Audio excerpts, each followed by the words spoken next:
All right, the diet starts tomorrow. The podcast starts now. What is going on, everybody? How you doing? Welcome to another episode of Talking Buffalo, presented by Sunny Reds and Imperial Pizza. My name is Patrick Moran. Thank you so much for watching. Dude, did I almost just forget my own name when I was doing this intro? I'm pretty sure I did. Anyway, thank you so much for watching the show, for listening, however you consume Talking Buffalo. Appreciate you guys so much. If you're not following, please make sure that you do. This is our midweek episode, and after his staycation last week, he's back. My guy, Matt Warren, SB Nation. What's up, buddy, man? How you doing? How was your little bit of a break from a lot of things last week? It was pretty good. I read a book, which I'd recommend. It was about the Batavia Muck Dogs 2022 season. The first year they came back, or it was the second year they came back after minor league baseball cut 40 teams around the country. So that was like the lens that they looked at it through, which is cool because I live a mile from the Muck Dogs stadium here in Batavia. So it was really cool to read that book. Went to Darien Lake with the kids. Nice. Took the kayak out a bunch. I even got to Kelly's Corner to try their hot wings. I had never had their hot wings before, so that was a little bit of a unique experience. Thoughts. Got to get your thoughts. Well, just like I didn't expect, like the sauce wasn't smooth. It had like a lot of gritty spices in it, and so it was just a different type of hot wing. But I liked it a lot, and it was the first time I had their beef on weck too, which was outstanding. So very good day. love Kelly's Corner, man. They are I don't want to say that they're an under the radar place, because there are a lot of people who know about them. It is just such an unassuming corner neighborhood dive bar that has been around forever. I mean, it's in North Buffalo, just maybe a quarter of a mile or so from Kenmore. It's been there forever, ever since I was a kid. And I agree with you about the sauce, by the way. In fact, I would recommend, and someone recommended it to me before that, is when you get their sauce, you got to get a side of sauce too, because it is different. The texture's a little bit different, and it tends to fall off the wing a little bit more than some other places. I don't know if you experienced that or not, but I definitely did. So I've always recommended getting a side of hot sauce, but it is a unique flavor, and it's really, really good. And I'm also glad that you got their beef on weck, because I'll tell you, I don't know how much you like beef on weck, how many places you've had it, but I would put their beef on weck right up there with, the very best. We talk about Barville all the time as an elite, and quite possibly, in a lot of people's opinions, the best place for wings. They're also widely known for their beef on weck as well. Kelly Corners is right up there, though, man. I'm glad you enjoyed that. And I also learned something from you. I remember talking about this now last week with you. I didn't know they had air conditioning. I think that might be new there. They got it old school air conditioners, not central air, but right. They've got two of them, one over each door. So nice. Well, good. It was a nice, comfortable feeling. It was pleasant in there. Like we went on, it was like the 85-degree day. So it's not like, we were fighting off like the 95-degree temperatures we've had sometimes over the summer, but it was pleasant in there. There's a bunch of people in there for lunch too. We waited about, 5 minutes for a table, which, not surprising. So. Great prices there. And also there's a lot of really good wing places where you can't take out food. Like, you can't order and take it with you. Like, if you go to 9-11, you're sitting down and you're eating, and you're not getting chicken wings. You know what I mean? At places like Kelly's Corner, you can just, if you live in the neighborhood, which if I lived close to Kelly's Corner, between the wings and between the beef on weck, and the fact that I didn't have to sit down and eat, and I could just pick it up like I would, Burger King or something like that, man, I would be there all the time. Batavia Muck Dogs, by the way, that has always been one of my favorite names for a sports team ever, the Muck Dogs. They're an independent baseball team, right? Are they an A team? I can't remember the name of it, but it's a college baseball league. So it's a bunch of college kids that are just trying to extend their season. For some of them, it's just like they're trying, like it's their last chance to get noticed by a Major League Baseball team to get drafted, or to get signed to one of those like upper independent leagues or upper independent teams. So, for a lot of them, it is like the last gasp, but like there's a Notre Dame player on the team this year. There's players from some D1 schools, D3 schools, things like that. All right, so folks, we're going to get into a few things today. And one of them is we're going to run down this rookie class. The Buffalo Bills are just a few days away now from their final preseason game. Some things probably still left to be determined with Brandon Beane and his staff. But I also feel like for the most part, we kind of get a really good idea of what this team is going to look like. I want to go through this rookie class this year, get your opinions on where you think they're at between training camp and the preseason and how you think they might fall in line with this year's team. And we're also going to go back to last year's class. So we're going to do this year's class and last year's class. This isn't really a report card kind of conversation. I'm just interested in your thoughts on how you think some of these guys will be contributing to the success or failure of the team this year. So we'll spend a lot of time doing that. I do want to preface this, especially on a day like today, that we are recording this, Matt and I, late Tuesday morning. So I believe the Bills are back to practice today. By the time people listen to this, you and I have not heard any injury updates or anything like that from Sean McDermott on Tuesday, if there is going to be anything to update on Tuesday. So we're behind the ball a little bit with that, so we won't be able to talk about that on this show. Or if anything happens on Tuesday, one piece of news that I wanted to get your thoughts on that kind of broke Tuesday morning, Jordan Schultz reported that Gabe Davis, who was visiting Tuesday here with the Pittsburgh Steelers, is now also scheduled to visit with the Buffalo Bills afterwards. I think I might have saw someone even say on Wednesday. Yep. I don't know if I'm surprised or not, but what are your thoughts on this at this point of the offseason, or not the offseason, this point of the preseason, I should say? Is there a realistic chance that he's here? Is this Brandon Beane just doing some due diligence? Is this some potential insurance stuff? Is this, hey, we all watched Elijah Moore drop 2 passes on Sunday, and we've all seen Curtis Samuel not get back on the field, at least, in a full capacity, pretty much this entire summer. What do you make of Gabe Davis right now? Sure. Well, he's coming off a torn meniscus in his knee, and so the visit with the Steelers on Tuesday is supposedly a medical recheck. So if he looks okay, if he passes that, he might not even get to Buffalo on Wednesday. But I think it's probably a combination of all of those things you said. Again, like getting eyes on him from a medical perspective, like what's going on with that knee. The other thing it could be is it could very well just be Brandon Beane doing him a favor. Sometimes when you are coming off of a bad season, or especially an injury, like you just want to get the guy's name back in the news. Like, hey, he's making the rounds again. And so if Brandon Beane's like, hey, yeah, come in for a visit, we'll run you through some drills, and then other teams will see that, you're back on the map. And so it could be all of those things. It wouldn't surprise me at all if he, started the season on, say, Buffalo's practice squad, and then got signed off of it by somebody else, or if the Bills promoted him, if there's an injury or something like that. So, I mean, I think there's definitely a potential path to him joining the Bills. I kind of doubt it would be the active roster or the 53-man roster right now, but I could definitely see a role with him on, say, like the practice squad.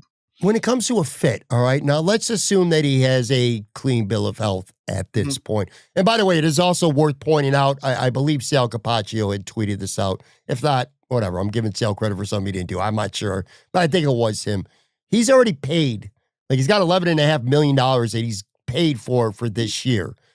It's very feasible that he could and probably will sign a very, possibly even a vet minimum contract, where against the cap, it's only going to be like $1.2 million, even though he's getting $11.5 million in cash already this year from Jacksonville. So the financial stuff isn't that big of a deal, I guess, is what I'm getting at.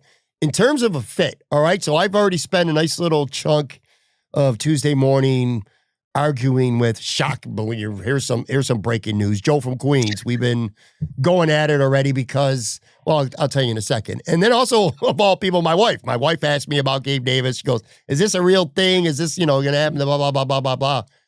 I just don't see the fit, Matt. Let's assume his health is fine. Okay, let's say he is healthy enough to play in, even in week 1, okay? Where's the fit? I mean, the problem with this team last year and separation, you know? It feels to me like Gabe Davis is your Keon Coleman insurance more than he's an Elijah Moore replacement or a Curtis Samuel potential replacement. He's Keon Coleman, basically, an older version of Keon Coleman, and a good run blocker, gets down the field, can make contested catches, maddening drops. Boy, oh boy, does this sound a lot like Keon Coleman, doesn't it, right now? Now, Gabe Davis has limited special teams value. He has done some special teams in the past. I tend to agree with you. Like, maybe if he's on the practice squad and something happens, he gets on the field. Are we also potentially looking, are you and I and a lot of Bills fans putting too much stock into Tyrell Shavers? And if Brandon Beane says, you know what, I still think Gabe Davis is better for this football team than Tyrell Shavers. I don't know. It just feels like, and I feel like we've had this conversation before, by the way, because Gabe Davis has floated around with the Bills. You know, a couple months ago, we were talking about this, I believe. But the fit-wise, where's the fit with him if Keon Coleman's healthy and out there?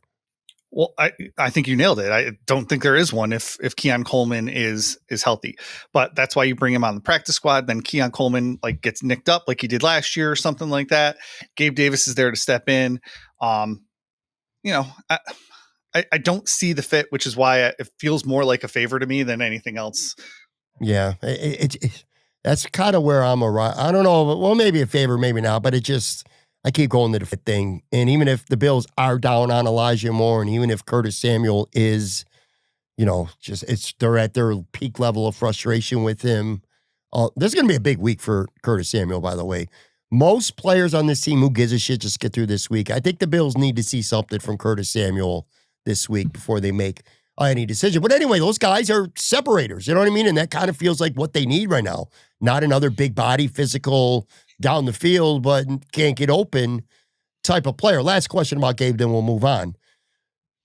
If you're Gabe Davis, why would you want to come to Buffalo if you're Gabe Davis, unless you don't have any other options? Like, he's visiting Pittsburgh.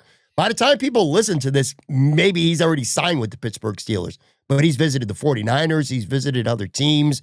There's a lot of teams that have even less wide receiver depth than the Bills, or, a handful of injuries right now.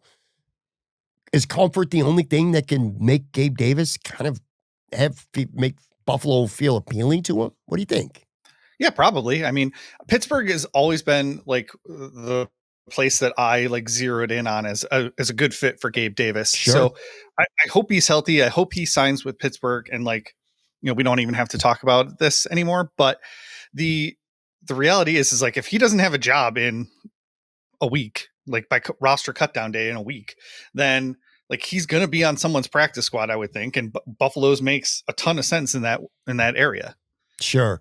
And I want to be clear too. I'm not no Gabe Davis hater, right? No. I mean, if it's coming off to anybody who's listening to this as Pat's hating on Gabe Davis, no, I'm not. I will root for Gabe Davis. I like Gabe Davis. He is a good dude. He's a very hard worker, a former 4th-round pick who exceeded a lot of expectations. He got himself a really nice free agent contract. I'm all about Gabe Davis. I like him. I just don't see the fit on this team. But to your point, if you can't get another job and it is about comfort, hey, you end up on the Bills practice squad and who knows? You see what happens. But anyway, we're speculating on what may or may not happen. Some actual news to come out of One Bills Drive on Tuesday morning as well. The Bills waived to Corey Couch, the 7th-round pick, Caden Prather, and also Darrington Evans was moved to season-ending IR.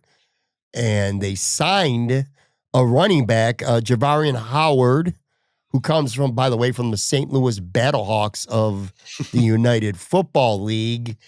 And they also signed a wide receiver, Grant DeBose, who played with Miami last year, 2 catches in 3 games before he got knocked out cold on a hit to his head against Houston.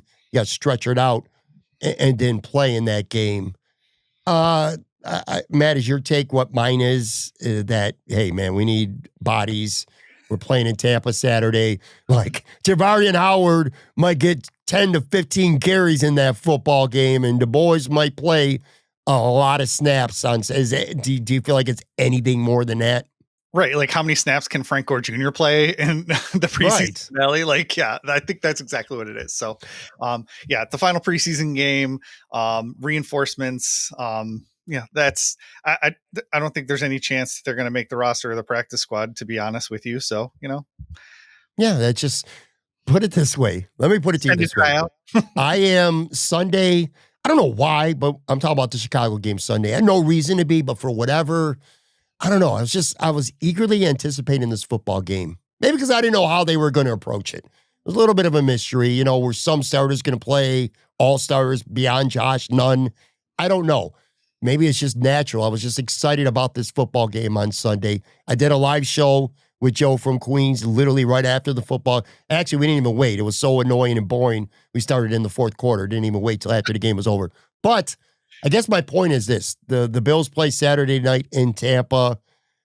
I'm not going to say I'm not going to watch any of the game, and I'm not doing a live show afterwards. I'm not going to lock into this game. I'm not going to not go out and do something fun if something comes along for Saturday because the Bills are playing. It's just going to be awful. We'll get back to that at the end. But let me ask you this. So, all in all, for the most part, people think preseason doesn't matter, and that's largely right. But right now, we're here on Tuesday morning. How annoyed do you think Sean McDermott is right now with how his team has played, not just in Chicago on Sunday, but also at home against the New York Giants? That was not a very good game or a very clean game for the Bills either. So they're 0 for 2 and looking good. How much do you think that bothers, if at all, do you think that's bothering Sean McDermott right now? Oh, I think it bothers him a lot. He prides himself on, putting the best foot forward, whether it's preseason or regular season. Mm-hmm. And like, he knows that like the score doesn't matter and and all that stuff, but like he wants his backups to go out and look competent, and they didn't. They just didn't look like competent football players. And so, I'm not going to overreact to it and extrapolate anything from it. Their backups played like crap, but I do think it does point to Sean McDermott's certainly not happy about it, but I do think it does point to something else, is that the Bills have traditionally not started great, and it takes them a little bit to like click in, like all those week one duds we've seen so far. Yeah. So like at some point you have to start looking at like, what are they doing in training camp and even like the preseason to like really start so poorly, whether it's in the preseason, like we've seen the last, couple weeks, or it's like, in 2021 when they lost to the Steelers, or 2023 when they lost to the Jets, or 2024 when they barely beat the Cardinals, so like, it just, something's not like, I don't know when the urgency starts getting turned up on it. Yeah. This is, if I remember correctly, is this the first year that we've seen no Josh Allen at all in the preseason? I can't imagine him playing in Tampa on Saturday. Right. I think so. I think he played like one series last year or something, but yeah. Do you think that he's annoyed enough to make any changes for Saturday that he probably wouldn't have otherwise? Like, do you think you might see some players out there who wouldn't have played at all, or some players that might only get a cup of coffee that end up playing more than we would expect? Or are we just going to see a big, long, steady feed of Javarian Howard and Grant DeBose types? I think it's a good question. Like, typically speaking, from Sean McDermott, we've seen some defensive ends play like 95% of the snaps or something in this final preseason game. Like, he has no like problem putting out like some of those depth players and playing them for the entire game. But it would not surprise me to see at least one series or two series, from the primary backups, from the second string guys, especially a guy like, say, Joe Andreessen, DeMar Hamlin, guys who really didn't play well against the Bears and didn't play well against the Giants either. So like, just to try to get them some more reps here in the preseason before, the regular season really starts, in earnest. So it wouldn't surprise me if we saw more from those second stringers than we typically do from a Sean McDermott in the preseason finale. Let's get into a little bit of the rookie class this year right now. And again, we've had training camp. Now we've had 2 of the 3 preseason games. Most of the players that we're going to talk about today, I really don't see them even playing much. In some cases, maybe not even at all in this football game on Saturday in Tampa. But just as a whole right now, we'll go through the class in order from the first pick through the last. And I kind of want to get some thoughts from you on from what you've seen, where you think they're at, what their role will be with the team this year. And then we'll move on to the second-year players a little bit later as well. But kind of like a projection on how you feel about these players right now and how they're going to help contribute. Obviously, we don't know. We don't have any body of work with the rookies at all during real NFL games. We have a season and then plus a summer body of work with the second-year guys. But let's start with Max Harrison, who I think I don't know right now, Matt, what they're going to do with him. And this is why I think it's still, even though it's just a Tampa meaningless preseason finale week, there are a few things that I do think matter. And one of them is, can Max Harrison get out there and start to work? Because will he go on IR or not? If he goes on IR, he'll miss the first 4 games for sure. And if he doesn't, maybe he could play earlier than that. So anyway, where are you at with Max Harrison? What did you see from him before the injury? How close do you think he is to potentially playing over a Trey White? Or is that something that you think is, minus injury, going to be a wash for this year? Where are you at with Max Harrison right now? Right. Like, as you were talking, I think I changed my mind, right? Like, I came in here thinking, like, I think they should probably put him on IR, get that extra roster spot. And then the more I think about it, I'm like, well, they got 2 guys going on suspension to begin. Like, so I'm like doing like my roster juggling stuff. But the more I think about it, the more I want him at practice as soon as he can get to practice. And so if that's, week 2 versus week 4, that's, I think, helpful for him. But I don't think they need him to play meaningful snaps in week 1 or 2 or 4 or 6. Like, they have Tre'Davious White. White was clearly ahead of him, at least at the start of camp. Before Harrison got hurt, I saw great plays from him, but he was inconsistent. And so they're going to want somebody who's consistent back there. And so if, I want him back in practice, I guess, is the best way for me to say that. And so I changed my mind while you were talking. I'm glad you did, because that's where I'm at with him right now as well. I would rather have him, if he's able to, be able to practice fully. And even if he's inactive, even if he spends that first 4 weeks and he's inactive anyway, whatever, there's going to be 7 guys that you don't dress. Because I'll tell you what, if he was active and starting, then I kind of feel like Trey White might be inactive, because Trey White's got no special teams value. So you're kind of just flipping it around a little bit. So if he's healthy enough that you say, well, he could get back by week 2 feasibly, then I absolutely, maybe even week 3, or hell, maybe even week 4. I still don't think I would IR him right now. And I'm also glad you brought it up too, because the way he played, the way he looked, Trey White clearly was ahead of him. Like, I feel like if Max Harrison did not get hurt, I still think Trey White would be starting right now come week 1. And I know there's a little bit of concern with how Trey White looked against the Giants, and just overall concerns about his speed, his ability to run with receivers, in the intermediate and long parts of the football field. But what you saw from Max Harrison before that, is that kind of in line with what you expected to see when camp was starting? Yeah, he's a flash player, but we knew he was going to need a little bit of seasoning. So I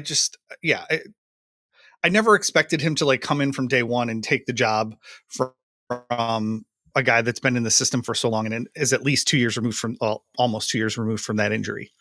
Let's get to TJ Sanders next. 2nd round pick. The Bills moved up to get TJ Sanders in the 2nd round. It's been pretty good. We've seen some good things from him. Some, okay, whatever. But it feels to me, Matt, like he's going to have a role. Like, when the Bills play the Ravens on Sunday night to start week 1, TJ Sanders won't be starting, but does it feel to you like he's going to get on the field, and he's probably going to get on the field plenty? I kind of feel like what you realistically could have expected from TJ Sanders to this point and where he's in line, what it feels like is kind of where we're at with him, right? Yeah, and I was like, he was the big head scratcher pick for me. I thought they were going to go with a big honking, one tech defensive tackle in that 2nd round, and they ended up getting a guy that's just going to back up Ed Oliver, but they've put him next to Ed Oliver several times in passing situations. So I do like what I've seen from him, and I'm really excited to see him play in games that matter now, because I do think that he's going to be able to add some juice in some of those pass rush situations. And obviously, if they can get, a few more snaps out of him and a few less snaps out of Ed Oliver to keep him fresher, I mean, that'd be even better too.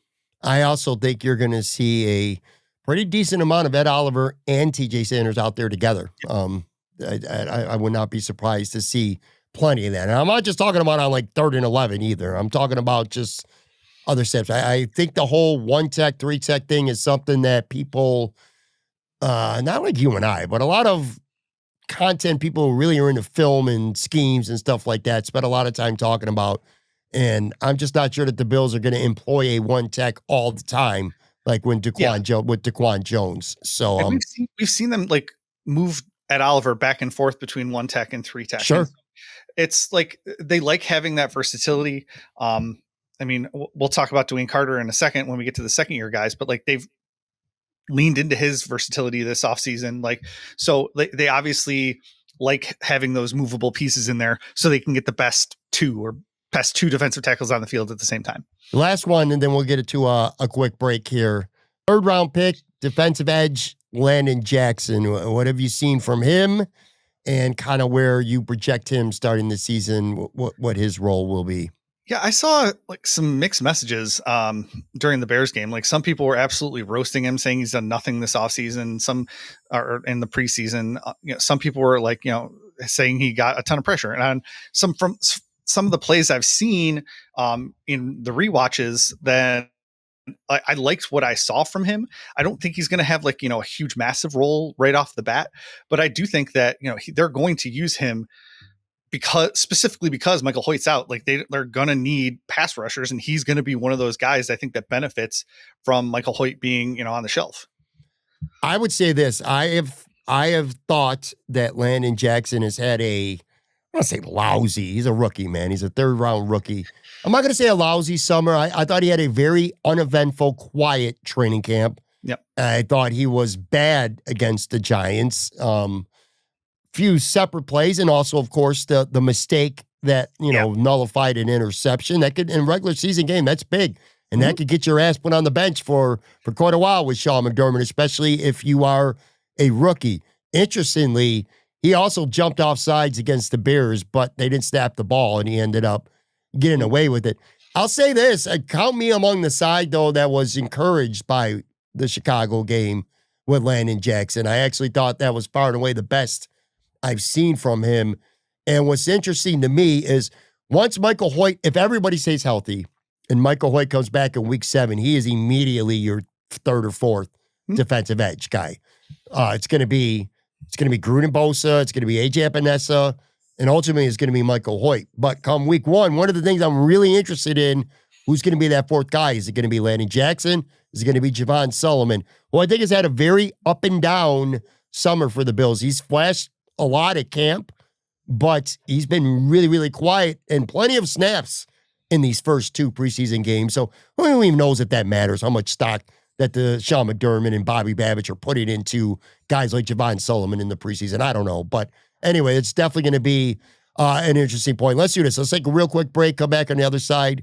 We'll get through some more rookies, get into some second-year guys. And I want to ask you about what concerns you about this team beyond safety, because that's obvious. So we'll be right back, folks.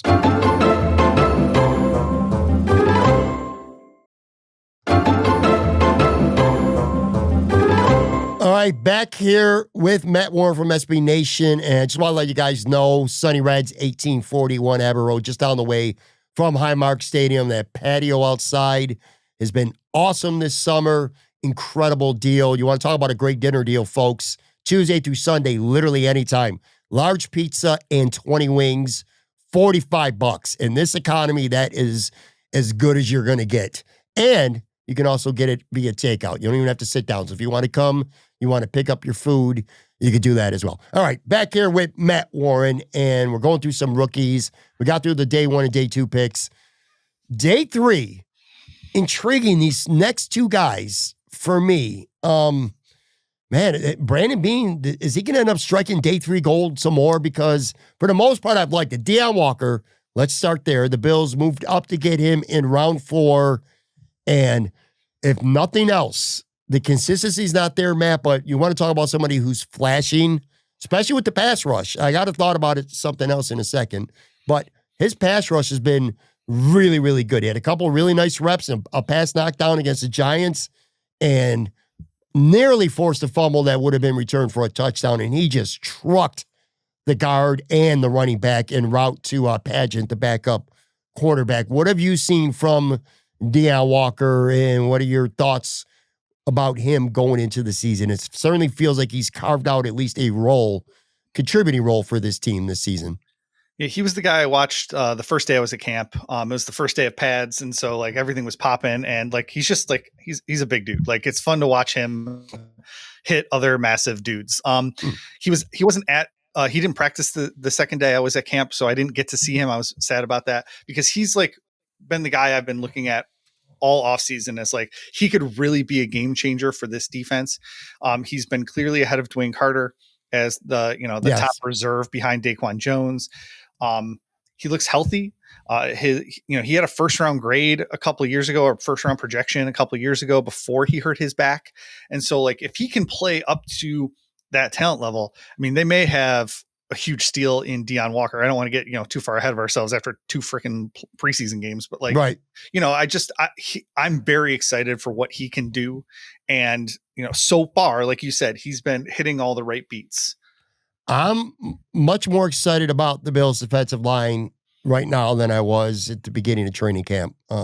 I've seen some stuff from TJ Sanders and I've seen some stuff from Deion Walker, at least in terms of the pass rush, that really leads me to think, especially with Joey Bosa, if he's healthy, that this could be a unit that improves dramatically. But I will say this, when it comes to Deion Walker, I still pump the brakes, because one thing I did notice big time when I watched, spent a lot of Monday watching the All-22 film, and originally I was really focused on the safeties and a few other things, but Deion Walker is struggling right now in run defense. Like he's getting, I don't know if he's playing too high, his pads are too high. I'm no expert, but he's getting moved off the ball and not even just double teams, and he's getting stood up a lot.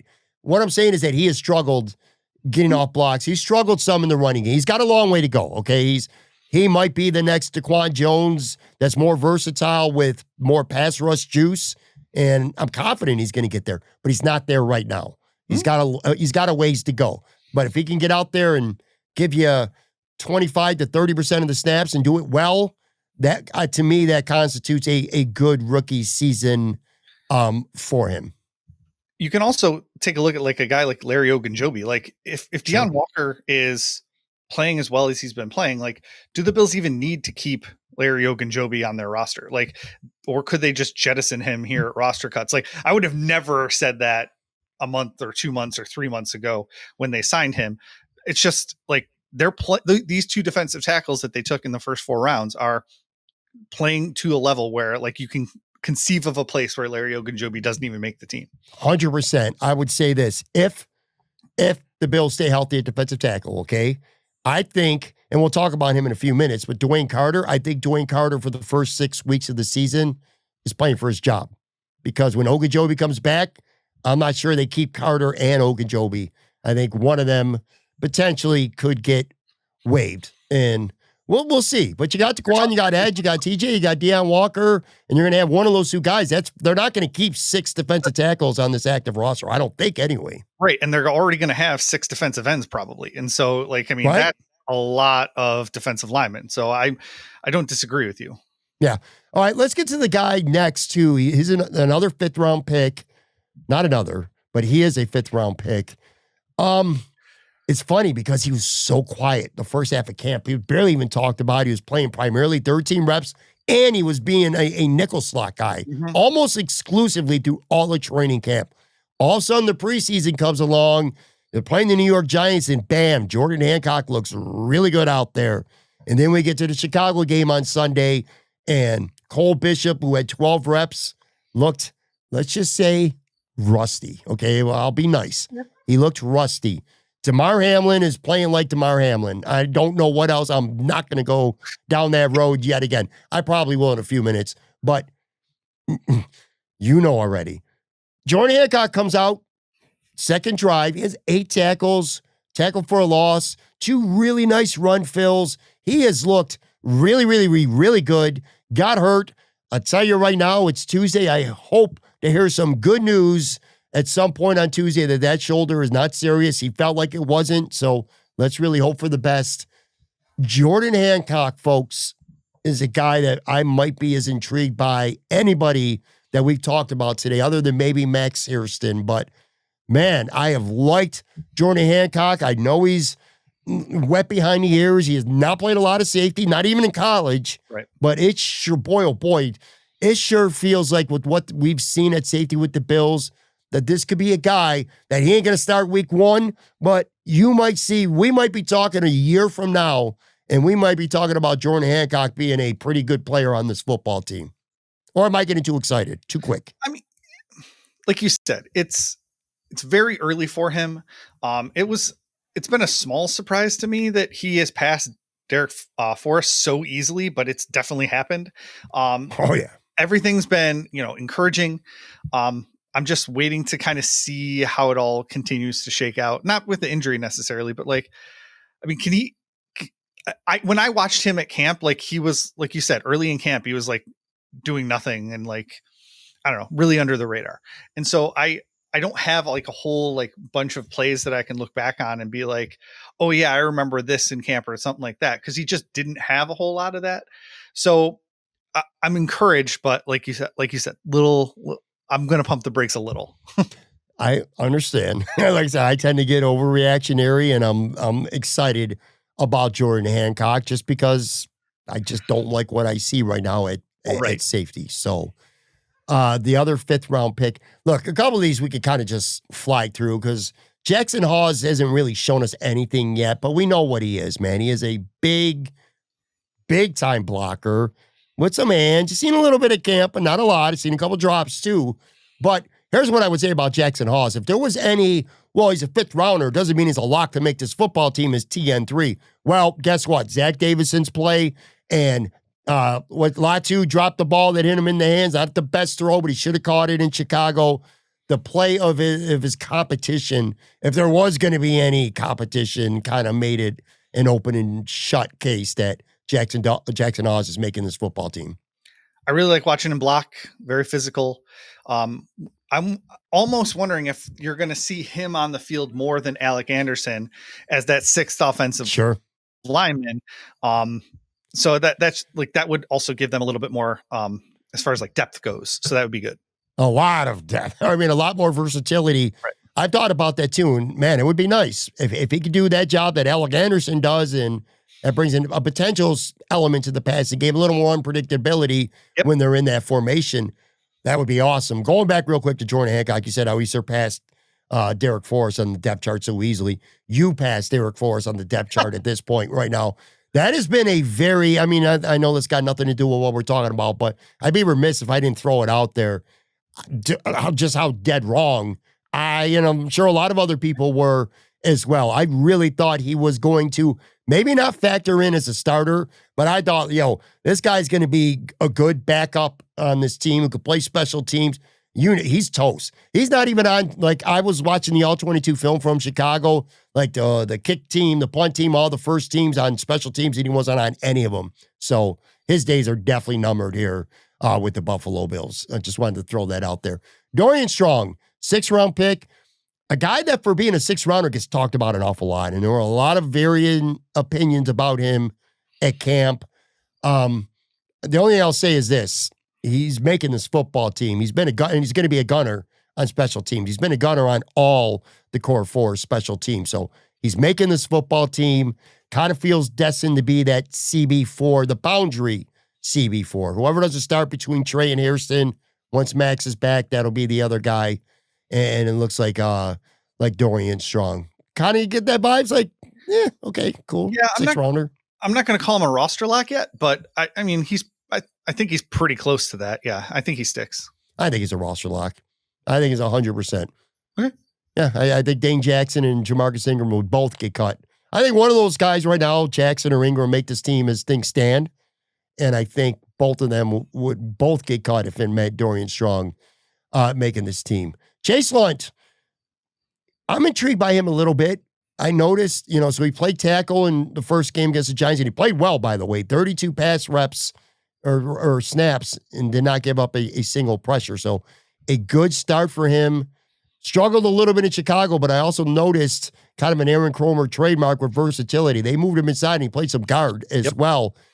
I think I want your take on this. To me, he's a guy who I think has an outside chance to make this team, and I'm not 100% confident that if the Bills do release him, that he clears waivers. There's 31 other teams, and people are always looking for linemen. What do you think? Chase Lunt, 6th-rounder.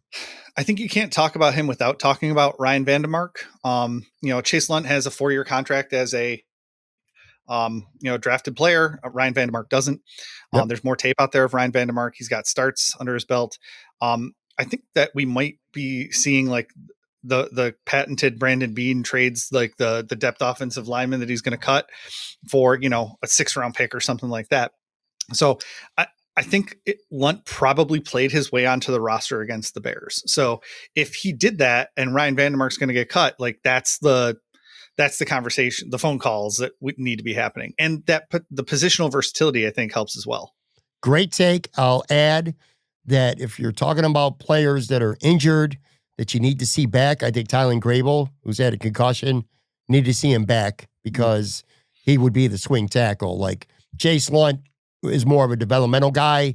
Right. He's not going to be the swing tackle. He'll be that 9th offensive lineman if he makes this roster.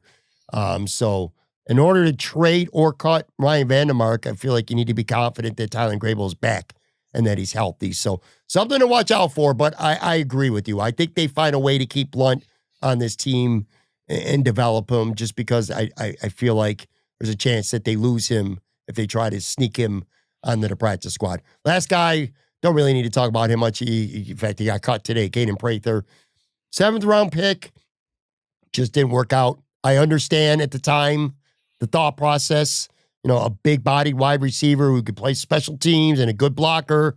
I heard a lot of Gabe Davis comparisons to him in April when he got drafted, but he was banged up, hurt, just never got going with him. So he's gone already. I see a lot of armchair quarterbacks out there saying the Bills should have drafted Sean Dolak in the 7th round instead. And I understand that. I mean, tons of fans are mad that the Bills didn't draft Sean Dolak. I understand. I get it. Because he's going to make the Rams. Not 100%, but he's looking really, really good with the Rams. And I talked to 2 writers who cover the team because I'm all in on following Sean. But anyway, it didn't happen. Prather is, and he's gone. 2nd-year guys, we won't spend as much time on them. Kind of feel like we know who they are a little bit more in some cases anyway. But Keon Coleman, is this safe? Instead, maybe let me ask you this about Keon. He's one of the 2 or 3 most important parts of this offense this year. Like last year, it felt like it didn't matter if Keon Coleman gave you anything last year, it was a bonus. It felt like to me. This year, he's a much, much more important part of this offense. And if you want to talk about a guy who is looked the most improved, in my opinion, on this football team right now from one year to the next, it might be Keon Coleman. He's looked borderline spectacular for a lot of camp. What do you think? Keon Coleman, big part of this offense? Yes? No? Maybe? He's probably going to be the wide receiver that plays the most snaps. So I would say, he's going to be a big part of the offense. Yeah. Not really much to add about him. We know how important he is. Cole Bishop. Yeah. This is, he's been hurt again. I'm going to ask you a question. And everybody who's listening, a question. I said this on the show yesterday. In fact, I put up a little clip on Tuesday. Being fair and objective, and this isn't saying Cole Bishop's a bust. This isn't saying Cole Bishop is going to be a bust, that he's destined to be a bust. But what have you seen, Matt, and I'm asking you this, from the day he got drafted to today, what have you seen on the field or on the practice field from Cole Bishop that tells you or has shown you, that's given you confidence that this is going to be a good or better than good safety in the NFL to this point? The communication and the conversations that he was having with Taylor Rapp early on in training camp, I mean, it gives me hope that like he at least has the head in the right place. But like you said, I haven't necessarily seen it a lot because he's been hurt so much. So I do still think he's the starter. Despite his injuries, like I don't think they're going to like put DeMar Hamlin in over him, especially after Hamlin's play. But we won't talk about it, I swear. But like, I'm still hopeful for Cole Bishop. I I'm of the opinion that safety in the Sean McDermott defense takes some time to get used to. And so like him having a year of mental reps, having, a full off season where he was like, the locked in number one guy, I have a lot of faith in him in this year too. And like you said, I think who were you talking about before that could have like, I can't remember who it was, but like who could have a big impact on the team taking a next step. Like, I think Cole Bishop is still the guy that I would point to as being like this. He's going to be the reason the Bills are better in 2025. Let me pivot from just talking about where we're at with certain players. The secondary right now with six stands, you got a very shaky, iffy Cole Bishop or DeMar Hamlin, and a very, you're hopeful on Trey White, but you're not sold. When you really think about it, like if this secondary could be great, because Christian Benford is great. Okay, Taylor Rapp is above average as a safety when he starts, when he's healthy. All right. A good Kyrie, I almost said Kyrie Elam. Hopefully not Kyrie Elam. Max Hairston and Cole Bishop, two young athletic guys that could really make this, this position, this secondary, a lot better. But it's just, I don't know, man. I don't know that I trust him. And speaking of somebody that I don't know about is Dwayne Carter. Year two, I think year two, Dwayne Carter has been year one, Dwayne Carter. From what I've seen at this point, you see something here, you see something there. Almost had a touchdown on Sunday. I don't, where's his, I feel like I've asked you this before, but now we've seen him again for a camp and preseason. Where's his path? I guess that's where I'm getting at. Isn't he defensive tackle 5 right now on this roster? Like, where's his path? Where's it coming from? It's in versatility, cross training between 3 tech and 1 tech. He played all the way to the end of that Bears game. Like, I mean, he's like in the end of the fourth quarter with, your third stringers, your depth reserve guys. Like, he feels like a trade candidate, even though like I would be shocked if Brandon Beane traded away his 3rd round pick after one season. But I mean, it feels like he's like right on that roster bubble to what we talked about before with like Ryan Vandermark. If you can flip him for, a 6th round pick somewhere, would Brandon Beane do that? SVP, 5th round pick, center, see nothing from him. How concerned are you about that? They're not cutting him. And maybe he goes on IR to start the year. I don't think they put him on season-ending IR. But I don't know, man. What do you think is going on right now with SVP, other than the fact that he's been injured? But I don't know, man. Connor McGovern could be his last year in Buffalo too. So what do you think? Why I don't think that they're going to want to put him on season-ending IR, because they are going to want to see what he looks like in practice, and if they can get a bead on if they have a replacement for Connor McGovern in-house, or if they have to go out and get somebody, or if they have to re-sign Connor McGovern. So that's why I don't think they're going to place him on season-ending IR. Edify Olafosio, 5th round linebacker. You skipped Ray Davis at one point. Oh, shit. You know what? That's right. Ray Davis, 4th round pick. All right. Well, Ray Davis. I said it, kind of like a few minutes ago. First year Dwayne Carter feels like second year Dwayne Carter. Well, second year Ray Davis feels like first year Ray Davis. But I mean that in a more promising way than what we've seen from Dwayne Carter. I think his role in 2025 is what his role was in 2024. What do you think? And I did see a take. Let me know if you think this is wild. Somebody out there said they'd rather have Frank Gore Jr. than Ray Davis on this football team. Is that I've been watching too much preseason football take? Yeah. I mean, yeah, it is. I'm surprised somebody would say that. I'm just saying. Yeah. People were like a week ago, well, maybe 2 weeks ago now, people were talking about Ray Davis like taking over for James Cook without missing a beat. Like, that's what I've seen about Ray Davis. Not that he shouldn't be on the team. Yeah, look, Ray Davis is on this team. He's a good, solid player. Also plays some special teams. So you've seen him inside. He's on kick coverage and punt coverage as well. We talked about SVP.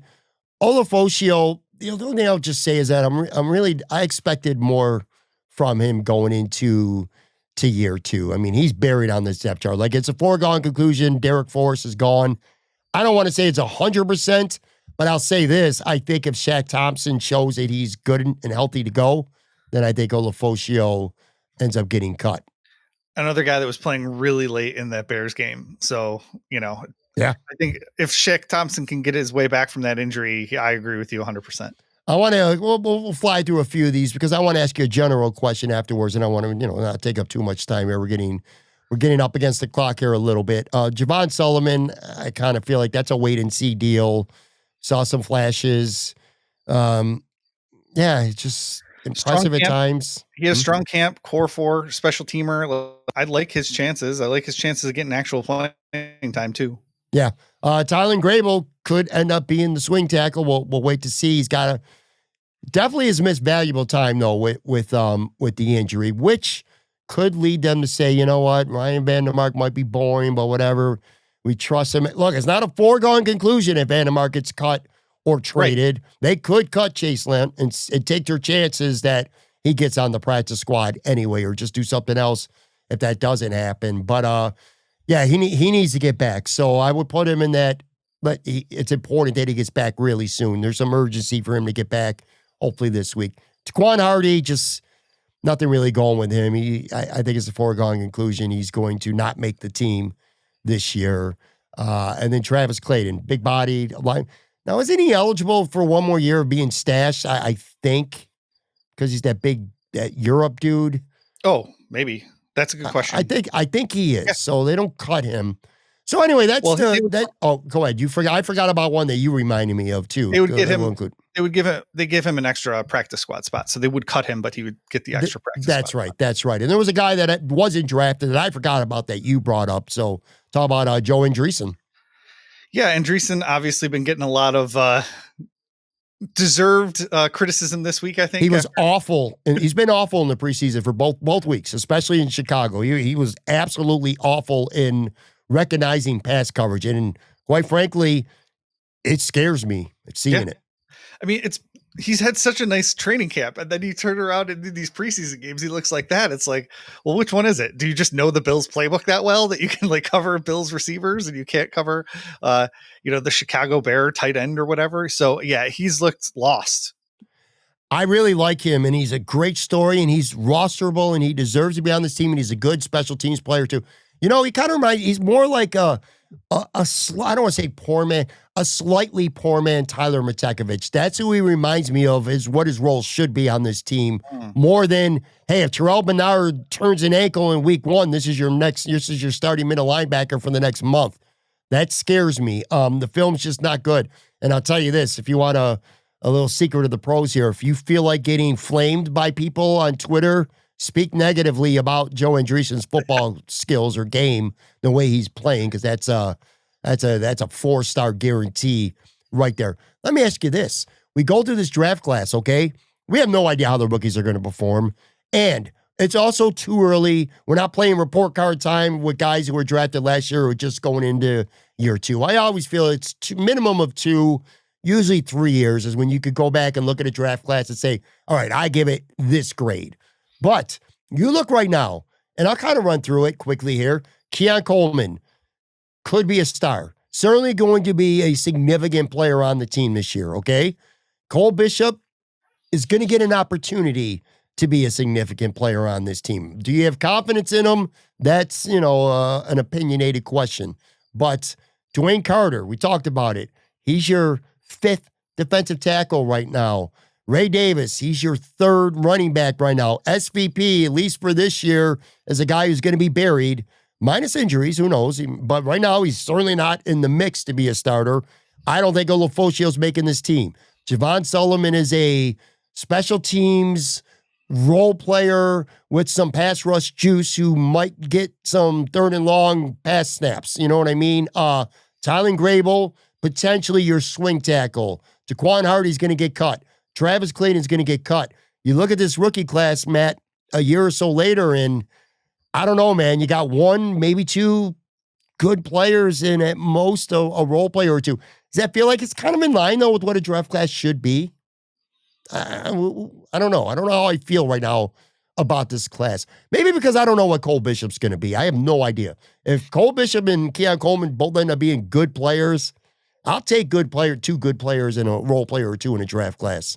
I think it depends on like what expectations were for Keon Coleman. And if you expected him to come in and be like that really solid possession type of wide receiver, like 800, 900 yards a season, a few touchdowns, like I think you're probably happy.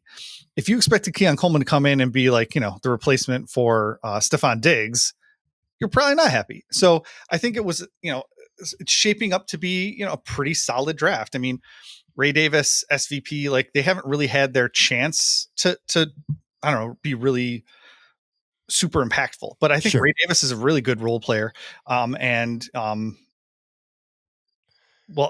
does probably circle back around to Cole Bishop and whether or not he can actually be a starter going forward. We've talked about Brandon Beane's second round picks not always being, great. And so we're talking about 2 second round picks right now in Keon and Cole Bishop too. So yeah. I want to be clear too with Keon Coleman. I don't think he necessarily needs to be, and I don't think he necessarily will be. I don't think he's going to be 1,000-yard receiver, right. But I do think he's going to be a more consistent player who doesn't do things that you're like, oh, come on, Keon. You know what I mean? He's going to make some big boy catches. He's going to make more big plays. Comes down to Cole Bishop. And look, I also don't want to be dismissive of Ray Davis. I kind of feel like I am being a little bit dismissive of him. I trust him. We saw it last year against the Jets when he had to start. He was phenomenal in that Jets game. He had under 52 yards from scrimmage. It's just that there's James Cook and Ty Johnson. James Cook, one of the better all-around backs in the NFL, and Ty Johnson, who Josh Allen thinks is the best third down running back in the entire NFL, in front of him. And Josh Allen might have some deplorable food takes, but I don't think his Ty Johnson being the best third down back in football, I don't think that's outlandish to say that. So it's nothing against Ray Davis at all. Let me ask you this here over the last few minutes. What are something, if there is anything, areas of concern that legitimately concern you right now, not counting the safety room, because again, that just goes without saying. So if we get past the safety room, I got 2. Is there an area or areas or people on this team that really have you concerned right now? Yeah, you already talked about it. Cornerback 2 is still very much up in the air for me. How good is Trey White going to look when he gets, the start in week 1? Is the door even open for a Maxwell Hairston, starting role at some point this season based on that? So like, that's kind of a legit area of concern for me. I do think linebacker depth, even though you do have Dorian Williams, I do think linebacker depth is a little bit of a concern now that you've seen Joe Andreessen get his butt handed to him a little bit like that. And then just the wide receiver injuries. I'm not worried about the wide receiver room, like talent wise or like, meshing or any of that stuff. I'm just worried about can Curtis Samuel get back on the field? Is the time that Elijah Moore missed from injury going to impact, his ability to get on the field this year? So that's kind of like a secondary thing for me. I got 2. One of them, I agree with you fully with Trey White. And what I'll add to that is we don't know what he's going to be. Here's what I will tell you.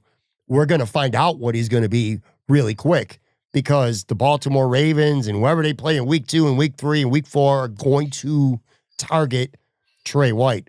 They're not going to pick on Christian Benford. Let me tell you that much. All right. So they're going to see what Trey White has, and we're going to find out. Max Hairston, will he start it all this season? It depends on what Trey White does those first couple games. So I'm concerned about that. And then the other thing, which hopefully doesn't end up mattering, okay, let's say this. The Bills in the last 2 seasons now have had their offensive line only have one guy miss one start, and that was Spencer Brown against the Chiefs in the regular season last year. So this hasn't mattered, but the health of the backup depth offensive line guys scare me right now, because their top 3 interior backups, well, 3 of their 4 anyway, is Alec Anderson, it's SVP, and it's Tylen Grable. And all 3 of those guys have been hurt. All of them. Anderson's missed several weeks now with the knee. SVP's had a calf that's shut him down since camp started. Grable's had a concussion. If those guys got to come in and play early in the season, you know what I mean? So I'm a little concerned about the health of the interior offensive line, which, hopefully doesn't end up mattering. Is there anything, what are a few things, if anything at all, that you're hoping to see Saturday in Tampa, other than the obvious, literally no injuries, that, of course, goes without saying? Is there anything at all that matters to you or that you're looking forward to seeing in this preseason finale? I would like to see the Buffalo Bills score a point. That would be wonderful. No, I keep coming back to the Curtis Samuel thing. I'd love to see him on the field, but I don't even think he's practiced yet. So I kind of not really holding out hope for that anymore. But just like some guys playing their way onto the roster, maybe, if you see like Dwayne Carter, ball out, because he's probably going to get a bunch of snaps. Like you see him ball out, like, does that mean Larry Ogunjobi goes bye-bye? Could Terrell Shavers play his way onto the roster with another great game against the Bucks? Can Chase Lunt play his way onto the roster and play Ryan Vandermark off the roster? Then Shaq Thompson and Eddie Olafosio. Like those are the ones that I'm kind of looking at, just like seeing like a couple of those guys who are going to get, in some cases, significant snaps if they can play their way onto the roster with a nice game against Tampa. I think there's two position or battles that are not decided right now. I think 51 of the 53 guys, health being the factor, if they're healthy enough to be on the team, right. I think 51 guys of this 53 are on the roster right now. I think there's two battles that could go into Saturday. One of them, Laviska Shenault against Brandon Codrington. I don't think both of them make the team. I think one of them make the team. And the other one, Jamarcus Ingram and Dane Jackson. I think one of those guys make the team and one of them don't. And even though it's been a lot of Dane Jackson and very little Jamarcus Ingram at corner in the preseason, the Bills already know what Jamarcus Ingram is. And he's a guy who can play boundary corner, slot, dime safety, and he's a good special teams player. So believe it or not, I actually think that the advantage goes to Ingram in that spot. Now, if Max Harrison goes to IR to start the season, there's a chance that maybe both of them end up making the team because Dane Jackson can be the third, Strong will be the fourth. So you can still have the same amount of corners. The math adds up if Harrison goes to IR. But that's it, dude. Besides that, I don't give a shit about this game. Just what I'm much more concerned about over the next 7 days or so is who's back. Is Curtis Samuel back? I need to see him back. I need to see Grable back. Is there anybody that you, like, if Grable could play, you don't play him, right, Saturday? Curtis Samuel, if he could play, do you play him? Like, if he's 100% healthy and has a full week of practice, do you play Curtis Samuel against Tampa with Shane Bichelle throwing him the football? I'm not sure what you really get out of that. That's probably right. I think Grable's like different, right? He's coming back from a concussion. Is that right? Yes. So like the likelihood of that impacting, his injury history going forward, probably low. I guess, like I said, it depends on whether they already have him on the 53 man or not. Like, I mean, do they feel comfortable with him over, say, a Ryan Vandermark? I think you're going to see like who plays is guys that are still on the roster bubble. So if you see Ryan Vandermark out there right away, then like you have to think that he could be a cut or trade candidate.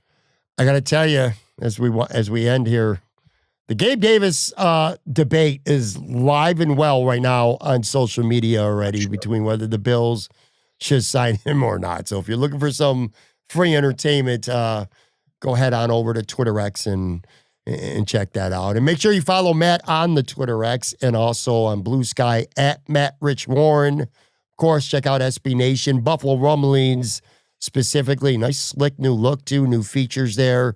That are going on. Always a really nice one-stop place, man. Between news and articles and just links to other stuff, it really is. It's one of those one-stop places. I always enjoy going there. Yeah, all the conversations are happening in the feed at Buffalo Rumblings. So head on over there. Lots of good comments. All right, guys. Thank you, Matt. Thank you, everybody, for watching and for listening. Brand new show coming back at you tomorrow.